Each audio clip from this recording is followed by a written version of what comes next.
So I met this guy online, and for the story, I'm gonna call him Dave, because that was his name.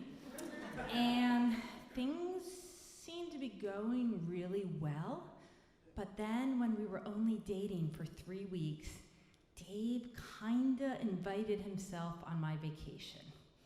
And it wasn't any old vacation. This was like the capstone project of my independent woman world tour.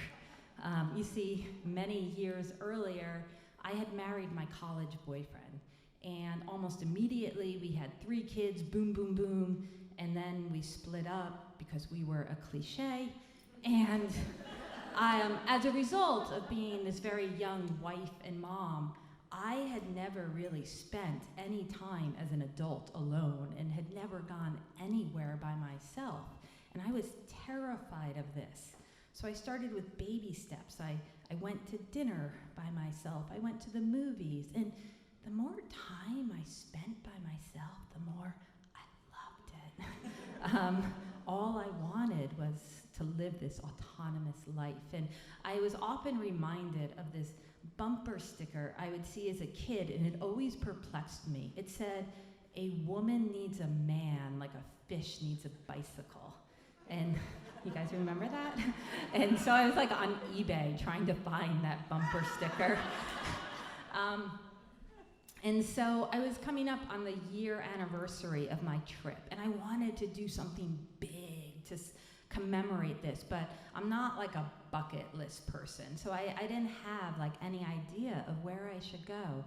And then one day I was going through my email, and I had one of those emails from like a Groupon flash sale website, and I opened it by accident, and I was about to delete it when this picture caught my eye, and it was of this majestic mountainscape. And I don't even know how to ski, but I clicked on it. And it was for a discounted room at a ski resort in Colorado. And before I could even think this through, I booked myself for a week there when my kids were gonna be away for spring break with their dad. And I just had this image of myself of making it to the top of the mountain and just howling into the wind, "I can do this!" And I was, at the same time, though, I was dating like a little bit, but it was like, eh. And then I met Dave, and he was just really different. He was just, we were the same age, but he had never been married, never had kids, and had this real bohemian existence. Like, the guy spent his summers in a yurt in the Hamptons, which... Okay, I'm glad you guys got that. I wasn't sure. So I liked him a lot. And I told him about my upcoming ski trip. And then one night he sends me an email and he says, "Where's my invitation?"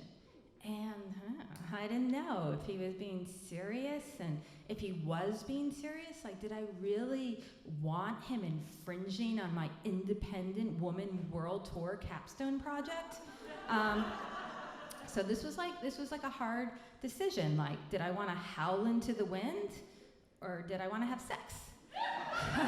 So I decided to play it safe and a little coy, and I just, without any explanation, I just forwarded my flight confirmation email to Dave. And 2 hours later, he forwarded me his flight confirmation for the same outgoing flight I was on. And the night before the trip, I was really excited. I felt like I had made the right decision. And I went up to his apartment in Harlem, which is where all the real bohemians in New York live now. And he buzzed me in, and I lugged my big suitcase up all 5 flights of stairs, and I get into his apartment, and he is sprawled out on the couch, like deeply invested in a Celtics game, because he was a bohemian from Boston. And he wasn't packed, didn't seem to be thinking about packing, and this kind of hit my mom nerve, and I said to him, we should probably go to bed pretty soon because our flight's at 6:30 a.m. out of Newark Airport, so we probably want to leave by 4. And like without taking his eyes off the game, he was like, oh, 4? You know, I have to move my car for alternate side street cleaning, so I thought I would drive us there. We could do long-term parking, so we could probably leave at 5. Now, in case you've never been to Newark Airport, it's a little different than Portland. You don't just like drive up and park and walk in and like, you know, get your coffee and say hi to the TSA guy. And, it's, you know, it's a logistical nightmare. Like you have to cross the Hudson River, and I don't care what time you're going, Hudson River crossings are very unpredictable. And you know, just the phrase long-term parking at Newark Airport, that's enough to instill fear in the most committed of New Yorkers. And I knew like 5 o'clock was cutting it really close, but I didn't want to protest because I felt like that would highlight our main difference. You know, I was this responsible mom lady with like curfews and schedules and bedtime and homework, and he was just, you know, a bohemian with a yurt. So I told myself, you know, he's done this before, he's more well-traveled than you are, just go with it. And so I said, okay. And we eventually went to bed, and I couldn't sleep. I was hanging off the end of the bed on my phone researching long-term parking options at Newark Airport. And I was like, no, we're not, it's cutting it too close leaving at 5. But I realized Dave had set the alarm for 4:30, and we didn't really need half an hour to get out of his apartment. We weren't showering, and so I had this plan that I was just gonna like gently nudge him along, and my goal was to be in the car ready to go at 4:44. So 4:30, the alarm goes off. 4:36, I am dressed, I am ready to go. And he's picking up on my pace, and he's moving at a pretty good clip. And finally, he's lacing up his boots, and I pop into the bathroom for one last emergency pee, and I come out, and he is standing at the kitchen counter, slicing into a loaf of Irish soda bread. And he looks up at me, and he says, would you like some toast? Like it's the most normal thing in the world to be having toast at 4:46 in the morning when you have a flight to catch. But again, I'm like, he knows what he's doing. And I just say, no, thank you. And I watch in horror as his toast pops up, and it's not quite done enough.